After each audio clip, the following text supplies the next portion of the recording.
오늘 이 시간 우리에게 주실 말씀 출애굽기 28장 31절에서 43절 교도가시고 43절 합독 통독합니다. 영상에도 있습니다. 너는 애봇 받침 겉옷을 전부 정색으로 하되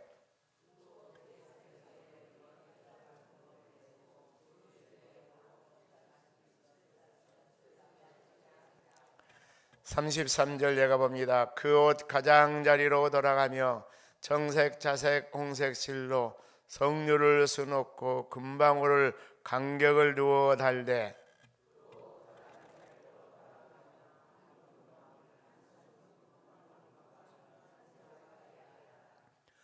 아론이 입고 여호와를 섬기러 성소에 들어갈 때와 성소에서 나올 때 그 소리가 들릴 것이라. 그리하면 그가 죽지 아니하리라.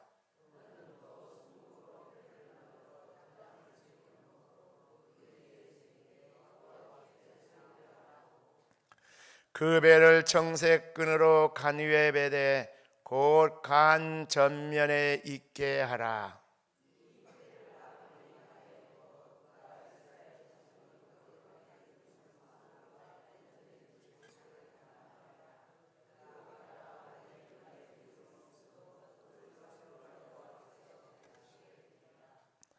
너는 가는 배실로 반포 속옷을 짜고 가는 배로 배실로 간을 만들고 띠를 수놓아 만들지니라.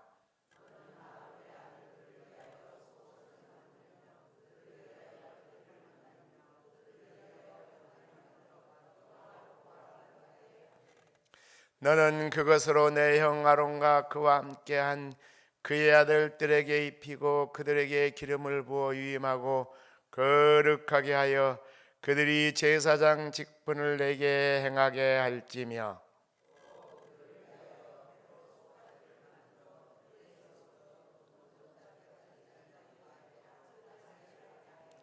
같이 있습니다. 아론과 그의 아들들이 회막에 들어갈 때나 제단에 가까이야 거룩한 곳에서 섬길 때 그것들을 입어야 죄를 짊어진 채 죽지 아니하리니 그와 그의 후손이 영원히 지킬 규례니라.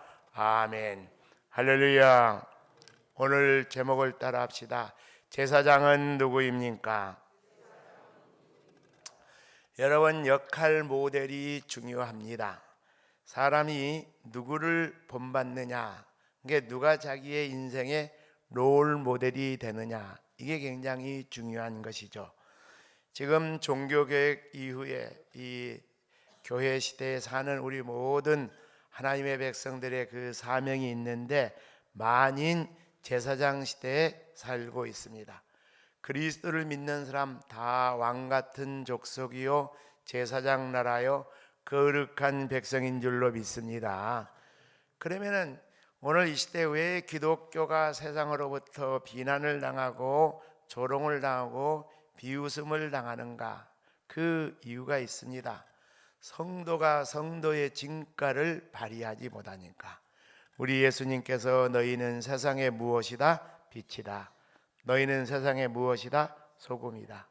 근데 빛이 빛의 사명을 감당하지 못하고 소금이 소금의 사명을 감당하지 못해. 그러면 그 소금의 사명은 뭡니까? 이제 부패를 방지하게 하고 간을 맞추는 것이죠. 맛을 내게 하는 것이죠. 근데 이걸 감당하면 이게 무용지물이에요. 그러니까 사람들이 소금이 그 소금 맛을 잃어버리면 어디다 갖다 버립니까? 밖에다 버려요. 길거리에다가. 그래서 길거리에다 버리면 길거리에 지나가는 사람들이 그 소금을 뭐하고 다녀요? 밟고 지난다. 오늘 이 시대 교회를 막 밟아요. 그냥 기독교가 뭐 개독교니 어쩌고 저쩌고니. 왜? 소금의 맛을 잃어버렸기 때문에. 그래서 잃어버린 소금의 그 기능을 되찾기 위해서 정체성이 필요한데 만인 제사장 시대에 제사장이 누구이냐? 제사장이 누구인가를 잘 깨달을 때 저와 여러분 우리 모두가 제사장의 사명 감당하기를 주의 이름으로 축원합니다. 첫째는 제사장은 진리를 증거하며 깨우는 자이다. 자, 33절에서 35절 시작.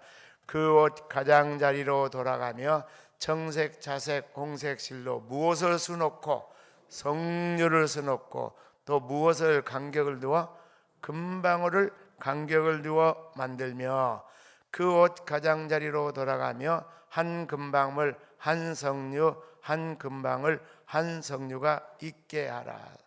아론이 입고 여호와를 섬기러 성소로 들어갈 때 그 성소에서 나올 때 그 소리가 뭐 할 거라 들릴 것이라.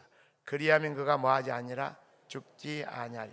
자, 오늘 33절, 34절, 35절에 보니까 여러 가지 청색, 홍색, 자색 실로 무엇을 순화하라? 성류를 순화하라. 제사장의 의복의 특징이 있습니다.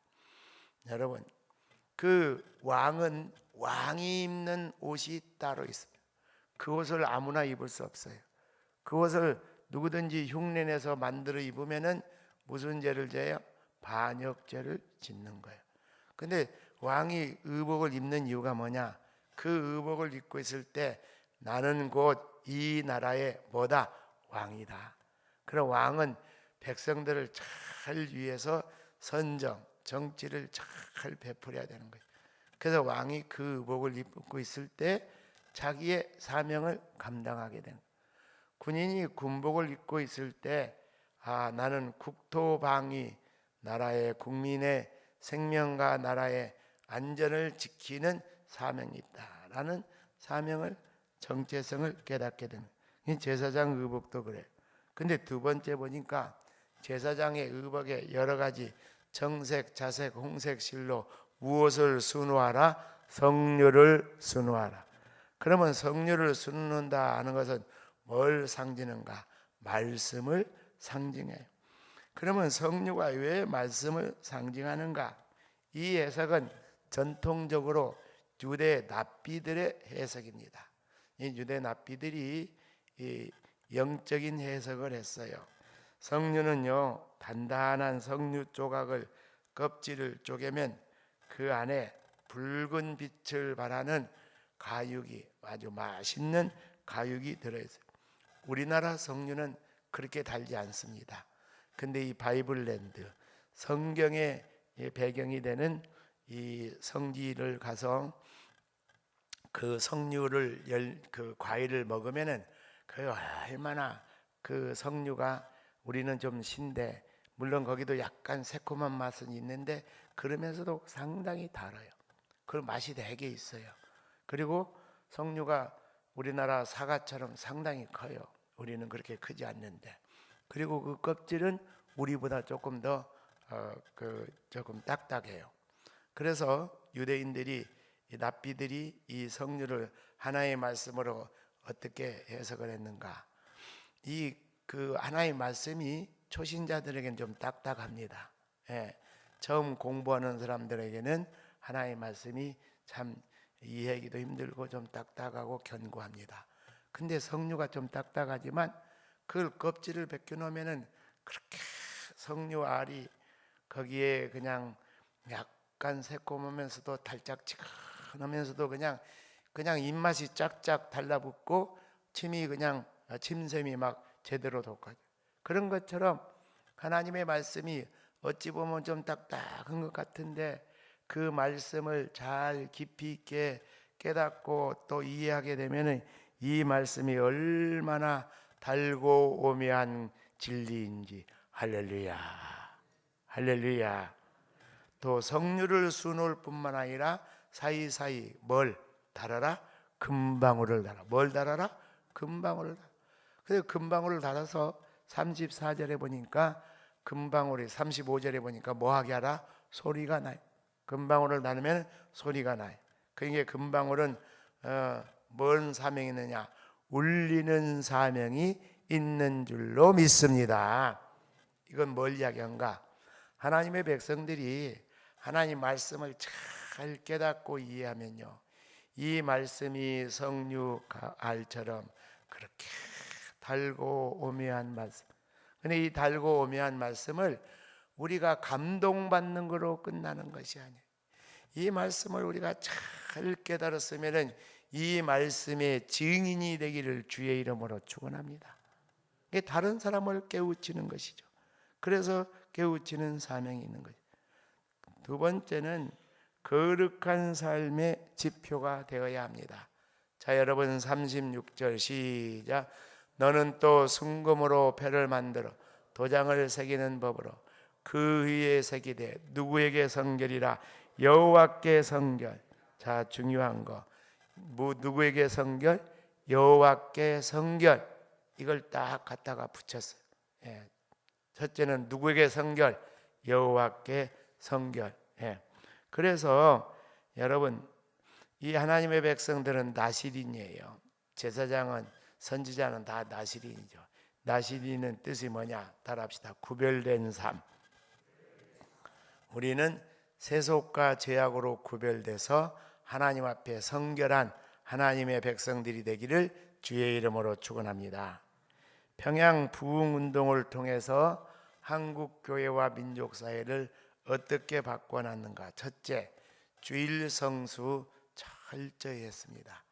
둘째는 금주 금연을 했습니다. 세 번째는 축첩 제도를 금지시켜. 그래서 우리나라에 예수 안 믿는 사람들에게도 첩제도가 없어집니다. 네 번째는 노예 해방. 물론 이제 이 노예하고 머슴하고 차이는 어떻게 되는가? 노예는 돈 주고 사요. 인신매매. 그리고 월급이 없어요. 밥만 주고 부지런히. 근데 이제 머슴제도로 바꿔지면서 이게 뭔가 싹을 줘요. 그러니까 이제 근로자가 된 것이죠.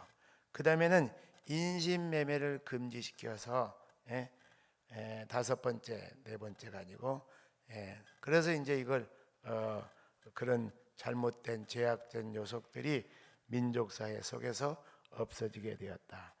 세 번째는 거룩한 삶의 지표가 필요합니다. 여러분 42절 43절 시작. 또 그들을 위하여 배로 무슨 바지? 속바지를 만들어 허리에서부터 두 넓적다리 이르게 해서 무엇을 가리게 하라? 하체를 가리게 하라. 아론과 그의 아들들이 해매가 들어갈 때나 제단이 가까이 하여 거룩한 곳에 섬길 때 뭘 입어요? 그것들 속옷을 입어서 죄를 짊어진 채 죽지 아니하니 그와 그의 후손이 영원히 지켜일기리. 자, 제사장들이 뭘 입었다고요? 속옷을 입었어요. 이 이스라엘 사람들은 심지어 왕도 속옷 입지 않았어요. 왜? 이 아열대 기후 굉장히 막 습기도 많고 찝찝해요. 그러니까 그냥 간신히 겉옷만 입지 속옷 안 입어. 그래서 다윗이 법궤가 들어올 때 막 춤을 추다 보니까 그냥 그냥 맨살이 보여갖고 그 마누라가 흉보고 난리가 났어요. 여러분, 이 제사장이 속옷을 입었다 하는 것은 뭘 이야기한가? 두 번째는 세상의 세속의 유혹을 물리쳐야 된다. 아프리카 선교지를 가봤는데요. 아프리카는 에이즈 병으로 평균 수명이 35세입니다. 그런데 강단에서 설교기가 참 힘들어요. 그래서 늘 천정만 보고 설교를 해야 돼. 왜? 이 아프리카 사람들이 나와서 예배를 드리는데 우리처럼 이렇게 그냥 의자가 아니고 그냥 이렇게 나무 토막 의자 같은데 앉아갖고 책상 따리를 하고 있어. 책상 따리를 하고 있는데 속옷을 안 입어갖고 남자나 여자나 그냥 중앙청이 다 보여. 그러게 이제 더워가지고 그런 이해를 해요. 그렇게 보다 보니까 가끔 가다가 맨살도 보이고 그러다 보니까 아프리카 사람들이 아주 방종해.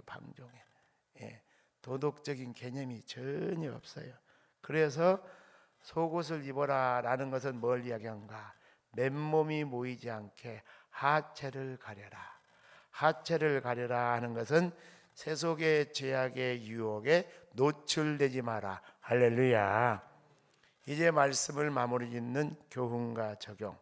첫째는 거룩한 삶의 목표가 필요합니다. 다니엘서 1장 8절 시작. 다니엘은 무엇을 향하여? 뜻을 향하여 왕의 음식과 그가 마시는 포도주로 자기를 뭐하지 아니하라, 더럽히지 아니하라고 자기를 더럽히지 아니하도록 환관장에게 구하니. 다니엘이 뭘 정했습니까? 뜻을 정했어요. 이방 우상 음식을 먹지 않기 위해서 뜻을 정해서 하나님의 백성들은 만인 제사장 시대 제사장의 사명을 감당할 수 있는 거룩한 삶의 뜻과 목표를 정하기를 주의 이름으로 축원합니다. 두 번째는 진리의 띠로 무장을 해야 돼. 예. 출애굽기 28장 39절 또 에베소 6장 13절 시작. 너는 가신 배실로 반포 속옷을 짜고 가는 배실로 가는 말 무엇을 수놓아 띠를 수놓아 만들지. 그 다음에 에베소 시작. 그러므로 하나님의 전신갑주를 취하라. 이는 악한 날에 너희가 능히 대적하고 모든 일을 행하기에 서기 위하여 하나님의 전신갑주를 취하라. 그러니까 하나님의 진리의 말씀으로 전신갑주를 취하고 진리의 띠로 무장할 수 있기를 바랍니다. 세 번째는 죄의 유혹이 있는 곳에 출입 금지를 해라. 그래서 우리 선교사들이 우리 한국에 와서 예수 믿는 사람 술을 못 먹겠어요. 근데 미국 같은 데 가면은 예수 믿는 사람도 다 와인을 먹어요. 그럼 무슨 차이인지 있는가? 미국 사람들의 식생활은 고기예요. 그러니까 그 고기를 먹을 때 체하지 않고 소화되기 위해서 포도주를 같이 먹어요. 그래서 이것이 하나의 음식 문화예요. 근데 한국에 와서 보니까 이게 한국은 와인이 아니고 뭐냐? 막걸리예요. 또 뭐냐? 소주예요. 근데 이게 보니까 음식 문화가 아니에요. 물론 집에서 반주를 먹긴 하지만 대부분의 사람들이 보니까 술을 어디 가서 먹어요? 술집에 가서 먹어요. 근데 술집에 가서 술만 먹는가? 가만히 보니까 술도 먹고 뭣도 하는가? 그 술집에 있는 여인들하고 어울려서 7계명을 범한다 하는 거예요. 그러니까 이 한국 백성들이 예수를 믿고 10계명을 온전히 지키기 위해서는 아예 뭘 금지시켜야 되겠다. 술을 금지시켜야 되겠다. 그래서 이제 금주가 한국의 기독교인들에게 생겨나게 됐다. 즉 죄의 유혹이 있는 곳에는 가지를 마라. 이런 뜻이다라는 것입니다. 오늘 이 말씀 붙잡고 오늘 하루의 여정에도 승리할 수 있기를 주의 이름으로 축원합니다.